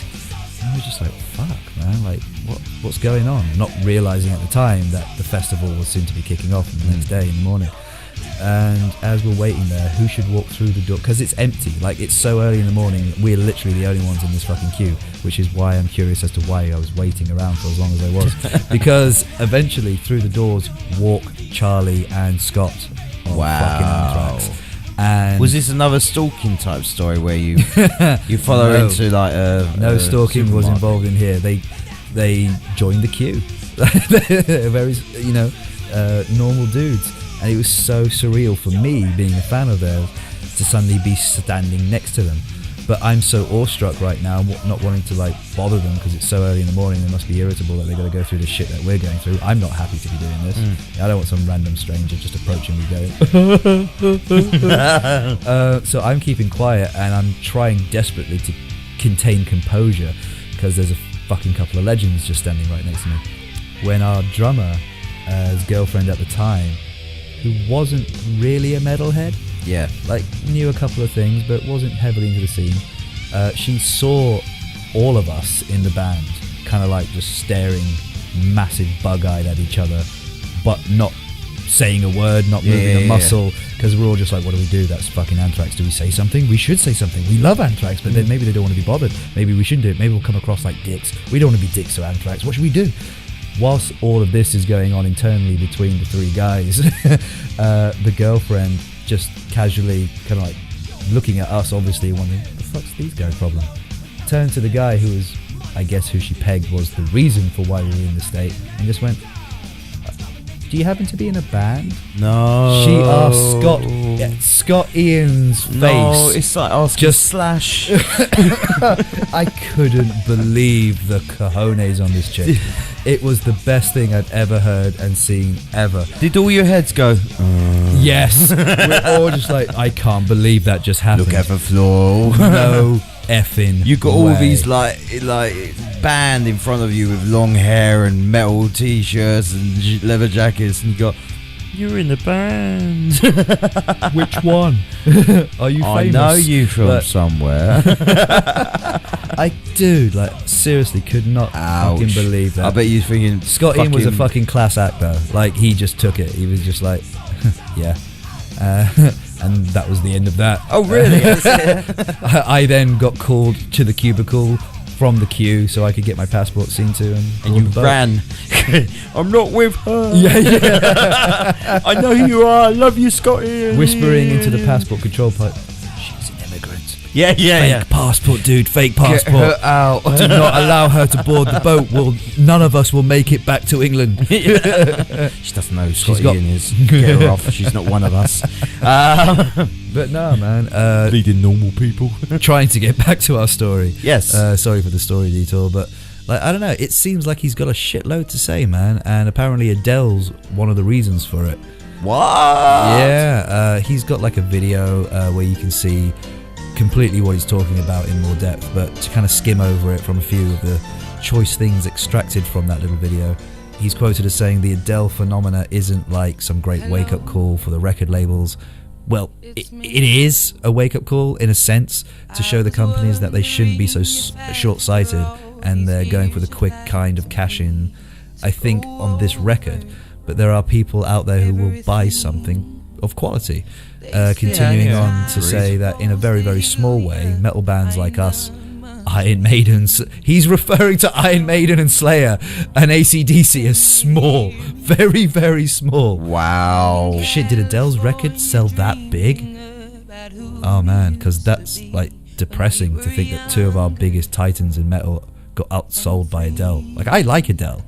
I don't think her new album warranted outselling two of the biggest selling rock bands of all time. I'm glad that she's different from all the churned out bullshit, but the thing is, if I was really to take a step back, I would say that album is just samey all the way through, and it's because I've heard it from a few people, and it's just like, what the fuck's this? It just seems okay. It's better than every other bullshit like Justin Bieber and all that kind of crap. But the thing is, it's still not Janis Joplin or, you know, Aretha Franklin. Again, or those are quite greats. high bars to set and expect and have standards of people. But man. they are the titans, and it's kind of like She's got a good voice and she's made a few good hit songs. Like Yeah, that's the end but of it. Why do we have to make her into a legend? Like what's our fascination with turning these people into? Well, it's just because there's so much. It's got music, especially in the British culture at the moment, is reached an all-time low of churning out so many bad acts from the X Factor and fucking The Voice and all those kind of other soulless fucking shows. Type shows, yeah. And the thing is, getting back to Adele, it's a breath of fresh air, but it's only fresh air because, yeah, he's right. It's just so short-sighted that, you know, you know, the thing is, Britain used to be great when it comes to music because we experimented. No, I'm not talking about my generation. I'm talking about, you know, the way the Beatles, Stones, you know, Zeppelin, fucking Purple, you know. I'm talking about those. The Who. None of those would have actually. Stooges, David Bowie. Yeah, the list goes on. People. Britain at one point had a huge, wealthy tapestry Bowie, of artists. You know, died recently and had all these fucking modern artists turn around going, "Oh, you were so great, so influential." But every single artist that done a tribute, apart from maybe Lady Gaga, which got actually. I never watched it. Was it any good? It was Lady Gaga. Was it any better than Madonna's tribute? I never saw that one. Don't seek it out. Really? Oh, and there was that other one which was Snoopy or whatever her fucking name is. Snoopy? Not Charlie Brown's dog? It might as well be. No, it's kind of like it was Snooky from Jersey Shore. Yeah. From Jersey Shore. I don't fucking know, but it's this whole thing of like she's one of the biggest selling fucking teenage type fucking voices. Taylor Swift. Something like that. I don't know about it because it sounds all the same. It doesn't interest me. It doesn't affect me. Like, you know, as I said, I mentioned if you're looking at females who are really, you know, Florence from Florence and the Machine. She is awesome. One of my favourite acts that have come out in the last like 5 years. But you don't hear anything like that. Not around really. At one point, she was incredibly prevalent. I mean, to the degree where even I got it through to my earlobe. Yeah, but got turned on to it. Compared to Adele, that is a lot better because I wouldn't want to compare the two, man. Like Florence's sound is so different to what Adele started off. They're two different sounds, but one's making shed loads of money. And one's not. Because it's popular. It's what's hot at the moment. Yeah, Adele is. Why is it popular? Because she's something different that's come out at the right time, right because place. Whether we like to admit it or not, metal is always going to be the minority. And as big as our Rock numbers is get, a minority as now. big as our numbers get, it will not currently outdo what the real popular stuff is, which is this kind of like. Have you actually looked at YouTube at some of these like latest artists, like the Justin Biebers, like the Nicki Minaj's? They're in like the Katy Perry's. They're in the billions of hits and views. Like, I can't ever imagine one of our best, most promising acts generating an audience of that magnitude. Like, it's just unfathomable. It's like when Gangnam Style came out. Like, say the jokes as you will, billions of people took that in and paid for it and stuff. Like, you never know what the hell's gonna hit. I'm going to say something right now. Just stop you right there in your stride. It just proves to me that people are idiots. Well, you know, the whole. Or just not into art. No. I'm not talking about taste. I as I said, you know. Okay, let's go away from my taste and just let's talk about the king of pop, which is Michael Jackson, and just look at before he starts sleeping with kids and all that kind of stuff, which is allegedly. Because I don't get sued by the Jackson family. Because I don't even know I don't know where it stood. Just leave it alone, dude. Yeah, I think so. But the thing is, the albums and variations, and he's a pop artist. He was seen as even Madonna to a certain that was degree. back when pop actually meant popular music, as opposed to it being like this bubblegum pop. That's what I'm talking about. He took influences from funk, from classic hip hop, from Motown, from rock as well. He fused it all, man, which is why he's the king. Yeah, but the thing is, I'm just going back to what made, you know, music and why it's so. Something happened and it is quite. No, it's not watered down. Right. The reason why is because when you had all these amazing artists, they were given a chance. Which the companies were given a chance by people who owned these record companies who were fans of music. But people now are not fans of music. They're almost like fashion experts and PR people who go, right, what's on the front cover of you know Pop Idol this month and all that kind of stuff. What sells?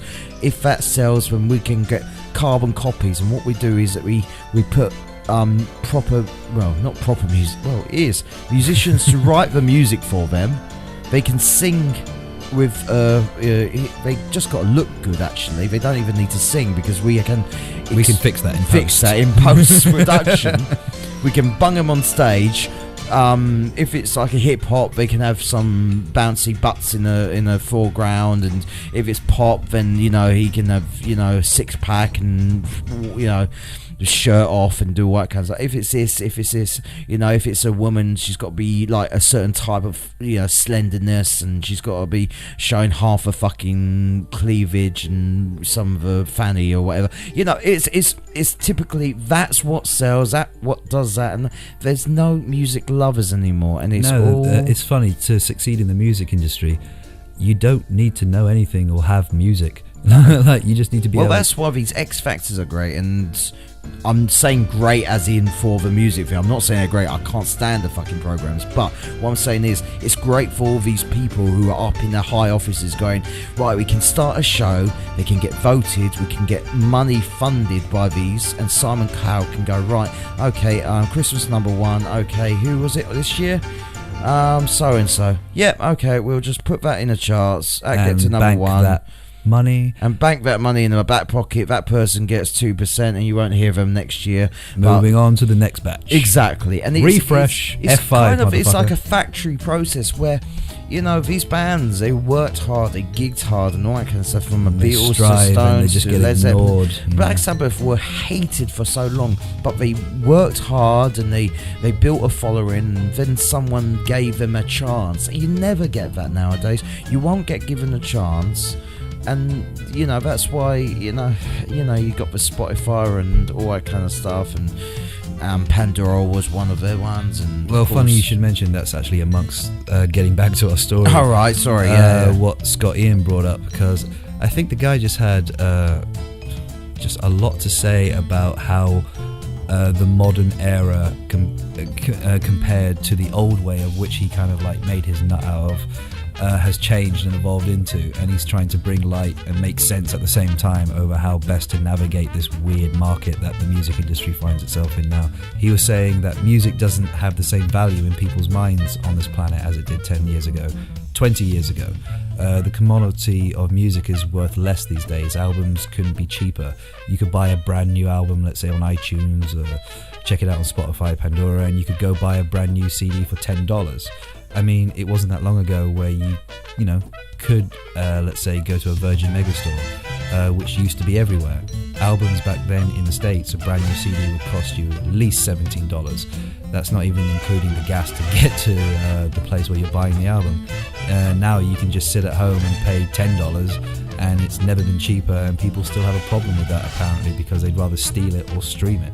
So yeah, he's going really heavily into the model of how people put their music out there and how much it's degraded its worth in the eyes of the audience kind of buying it. But I still go back. I understand what he's going from and all that kind of stuff, but I really go back to, well, to be honest, it's the record companies that are they're not suffering, not the bigger ones anyway. Spotify is great because basically for these big people, because basically I like Spotify. I like it because when I listen to one of the albums, it gives you links of what and new bands and all that kind of stuff. So I discover a lot of music on Spotify. I have Spotify. Right. Yet if I really am impressed with an album, I go out and buy it because I like having the physical thing in my hand. Of course. But the thing is, people don't do that anymore. But you still can buy from iTunes and you still can buy from Spotify. The problem is, it's the deals behind it that the record companies have turned around, and Spotify are taking that chunk, and record companies, because they're not making as much payout. Yeah, and the artist gets a small, Very 5%. small. It's kind of like you've got to accumulate a certain amount of 100,000 hits before you actually generate like 5 cents or something. But that I don't think is to do with modern technology. In all fairness, I think that's just to do with cheap and easy convenience for people to listen and discover new stuff. Well, you're always going to get modern stuff. You're always going to get, you got Netflix, for example, for films and all that kind of stuff. Right. Yeah, but the thing is, the studios have worked out how to actually get Netflix. Netflix have actually funded a lot of great stuff like Daredevil and all that kind of stuff. House of Cards, and yeah, exactly. But they've worked out a good deal and a good relationship with these kind of like studios and all that. The problem is with music on these kind of streaming is streaming. At the end of the day, everyone's got faster internet. You haven't got dial-up like you used to, where if you want to download an album, you got to wait about 4 days. You ain't got that. It's all instant nowadays, and I think Spotify's got its place, the same as iTunes and all that. I think if people own music, even if it's on iTunes, it's not physical, but the problem is it's literally the deals. I think the problem is not so much on people using these, because it's great to have about 100 songs on your phone or something. It's awesome, right? The problem is, I do believe it all stems down to the I'm not talking about the independent metal labels and all that. I'm talking about the bigger labels. Yeah, I think the major acts. The major acts. I don't know how it works on smaller labels. I like supporting them via the gigs and by their that's merch kind of and what all he's that. touching on, where it's like the smaller guys aren't getting, like Anthrax, Metallica, Maiden, Slayer, AC/DC, as he's mentioned before, because of the time they came out, because of the fan base they've accumulated over the decades, they can at least sort of make it still doing what they're doing.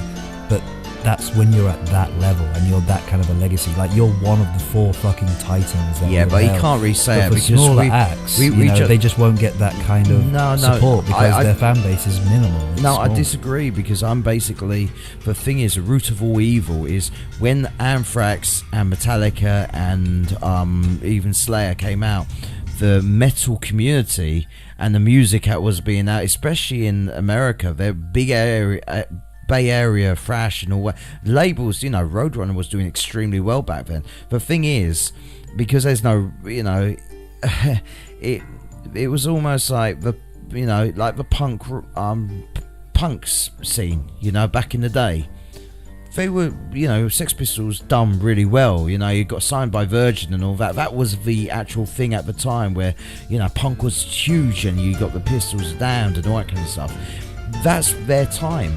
If the Pistols came out today, in the industry is today, they wouldn't have a chance in hell, because it's not so much it's the artists they're pushing is the Adeles, the Justin Biebers, the other things and all that kind of stuff. Yeah, for the pop acts, but what about the metal scene? Like, The who's pushing the new acts of today? Exactly, but that stems right down. Anthrax, if they came out today, yes, they would have a harder job because they've got limitations. Like, it's a double-edged sword, I guess, because I get what he's saying, whereas like in his day and era, you only had minimal outlets, so you had like press, newspaper, magazines. Yeah.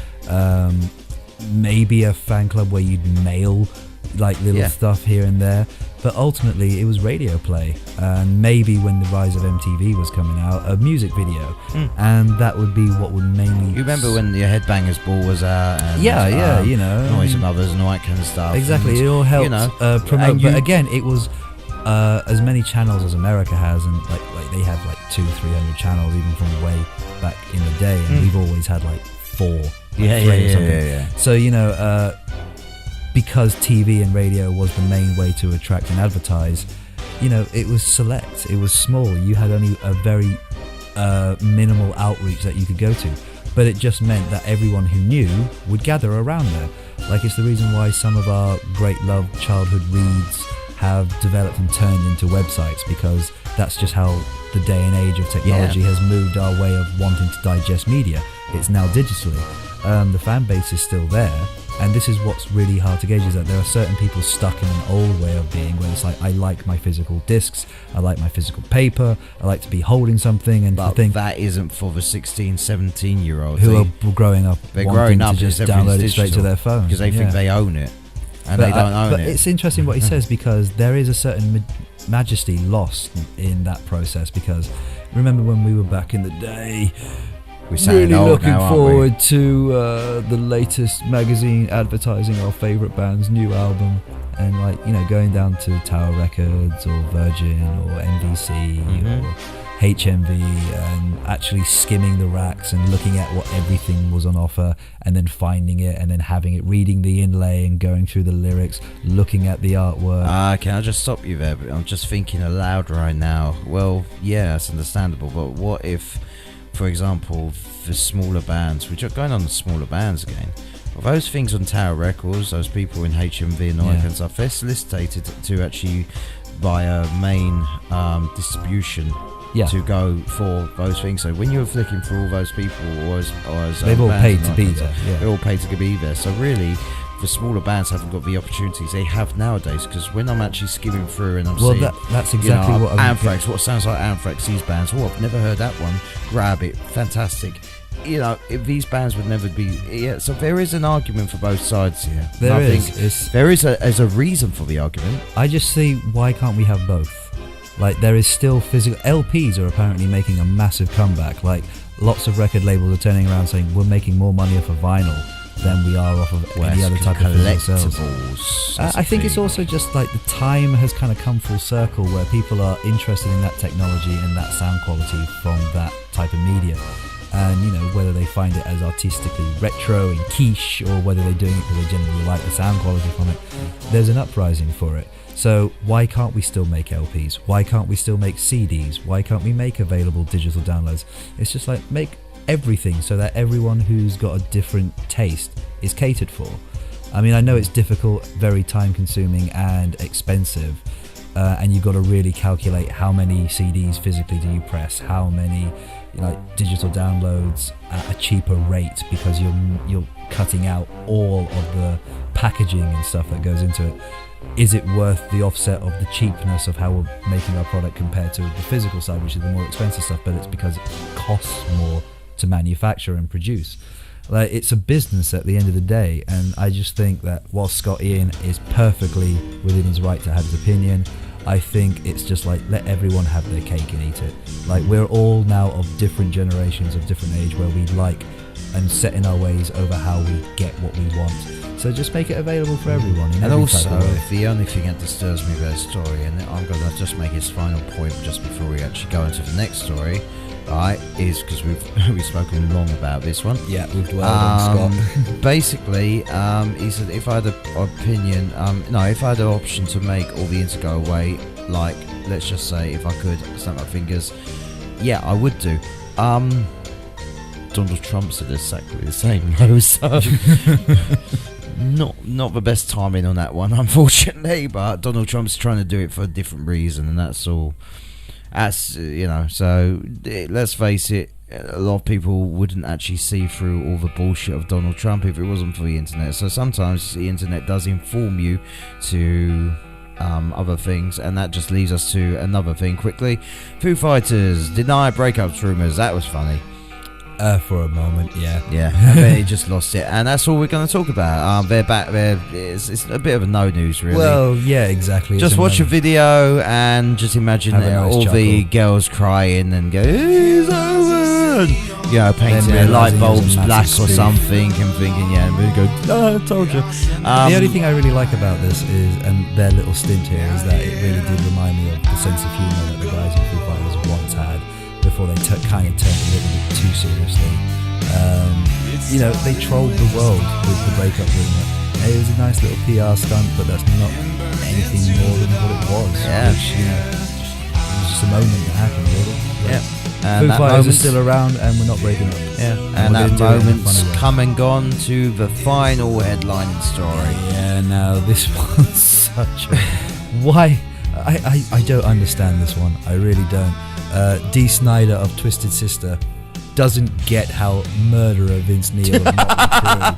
He actually said murderer. Fucking speak your mind. Emphasis on the murderer. Vince Neil of Motley Crue didn't do any serious jail time. Now this is dragging up old shit, isn't it, man? Like, why would? How long ago was this? Does it say a day? 1980s. Wow. I okay. want to say 84. Slayer, Kerry King might have something about dragging up the old past. Well, luckily he's got less to say, but I hope he doesn't chime in on this little war between two frontmen. Yeah, man. Like, I didn't really know this story. Do you know the band? I still don't. What's the story about? Do you remember the band Hanoi Rocks? Yes. Classic band from way back way. Apparently, the guys in Motley Crue were friends with them, and one particular night, the singer Vince Neil killed Razzle from the Hanoi What? rocks in a drunken car accident. I didn't know about this. As I said, wasn't much of a Glam fan, but I've looked. Well, this was also when I was 1 year old. Okay. So you probably wouldn't be right. which yeah. is why I'm wondering, 30 odd years later, he's fucking as digging we this said, back it's up. a bit of a slow month this month for news. So let's have a look what Dee's got to say. I think the theme for this entire show is just non-news articles, but still keeping in the light of people who are currently about to do shit. Like fucking Corey's got a book that's out, so he's out there talking about shit. Deftones have got a new album coming out, so Steven's out talking shit about that. Maiden have got a video game coming out, so they're going out talking about that. Guns N' Roses reunion's happening, so all of a sudden Izzy chimes in. Slayer, Anthrax, just like everyone's got a fucking agenda, but nothing really of worth to say. That is very true. Yeah, Just advertise your shit, guys. No need to kind of like put No us through the dramas. hell of reading these nothing fucking articles on the shitter. Well, or listening to it on the shitter. It depends what you're actually doing with yourselves right now. But come on, let's finish this up in the way of what's happening. Vince Neil killed someone. Yeah. Okay. So basically, Dee Snider of Twisted Sister, in an interview with Yahoo Music, addressed the fact that some fans in the 1980s were discouraged by the fact he was a rock star that liked to rock but didn't party. So they turned their attention because he was to, teetotal. Yeah, so they turned their attentions to bands like Motley Crue. And Dee's quoted as saying, singer Vince Neil could go and literally kill someone in a car accident. Wow. There were 2 other women who were in a van who were permanently crippled from that famous car accident that killed Razzle shit. from the Hanoi rocks. And people are cool with that. They're just like, yeah, all right, rock and roll. And the guy didn't do any serious jail time. I'm like, really? Really? He's a murderer. I don't get that at all. No, I don't actually. Yeah, obviously I've never heard of this. That's Jeez. one side of the story. That's incredibly surface kind of information we've got about it. Yet it was something that happened like 30 fucking 2 years ago or something. Yeah, I would thought. Well, then again, it's easily put under the rug type thing, as they say. But the thing is, it's a drunk driving death that happened in December 1984. And smashed the car, and I'm killing Hanoi Rock's drummer Razzle. Yeah, and seriously, yeah. So he was charged with manslaughter and driving under the influence of alcohol. Because he served only half of his 30-day. 30-day jail. Wow. So half of 30 is 15. That's 2 weeks. But if we read on this article, well, he got 5 years probation, and he had to pay like 2.6. I say something.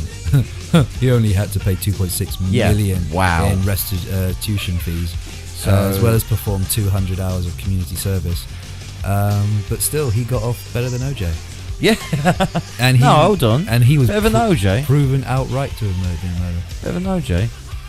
Oh shit! I was thinking of the more recent one where OJ went to jail. Oh yeah. That was because of he's got 30 years, hasn't he? For was it? I can't remember now. Actually, I might be getting like several stories. So I remember at one point he was trying to break into the Hall of Fame. Yes, and steal his own shit. Yeah. I remember that. He got 30 fucking years, and this guy was it for that really? Yeah. He's I've checked. We've checked facts. Yeah. Well, no, hold on. Check your own facts. Fuck it. I'm too tired to fucking check facts at the moment. But no, seriously. As far as I'm aware. It's still going. Well, he did that interview in 2006. What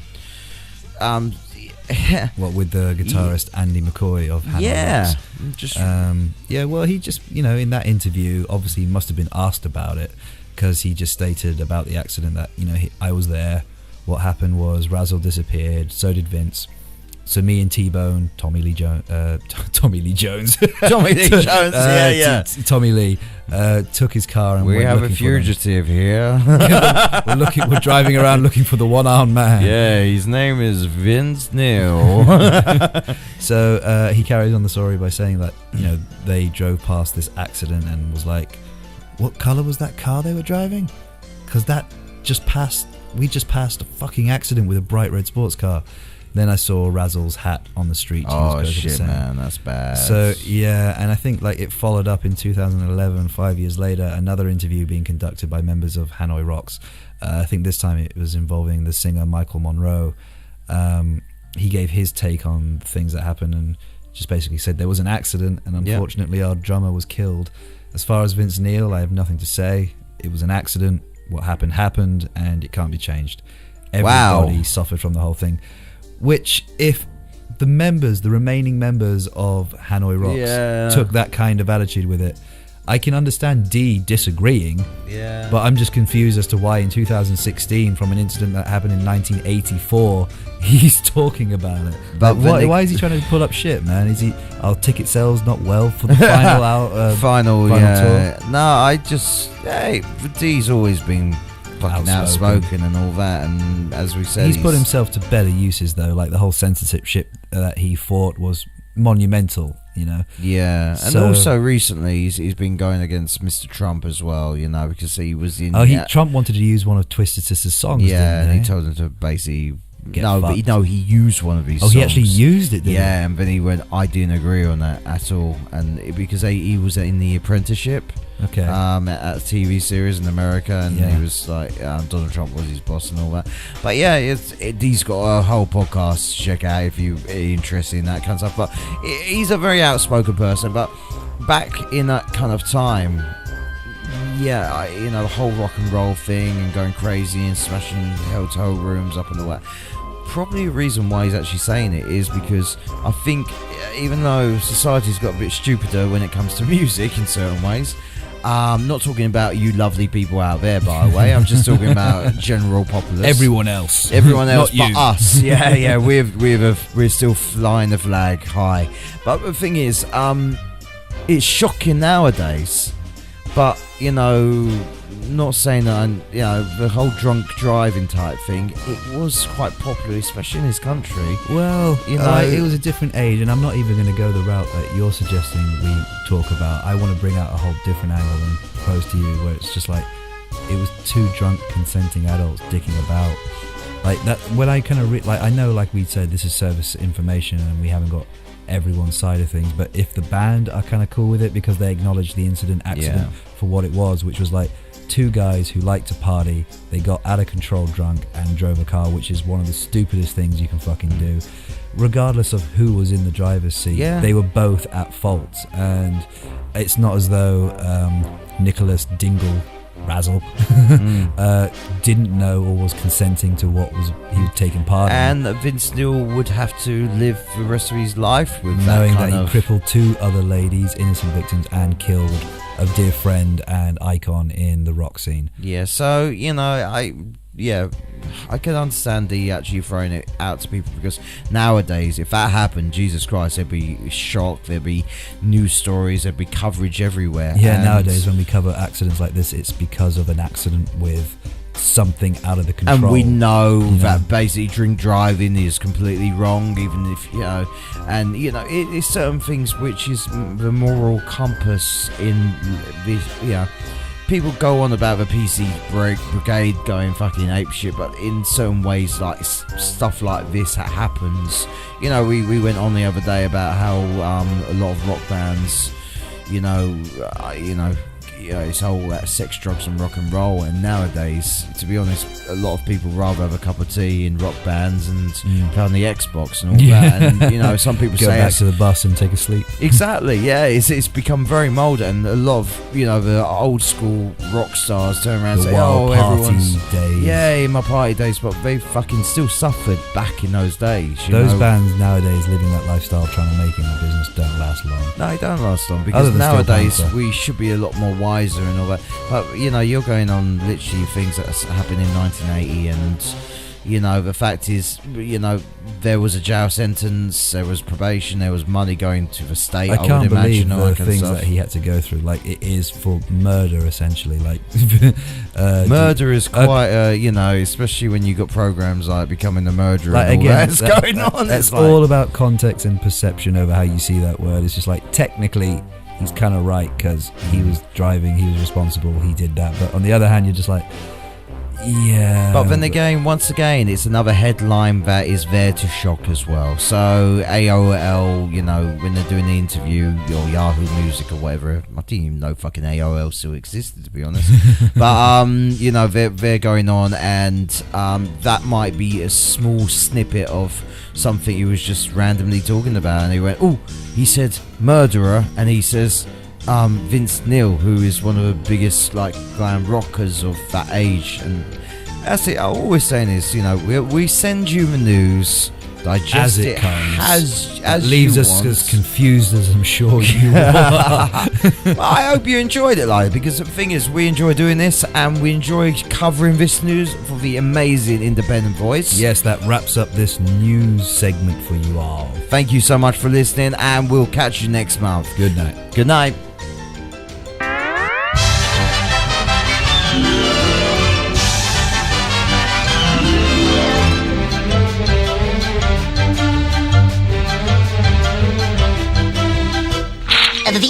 That's all, folks.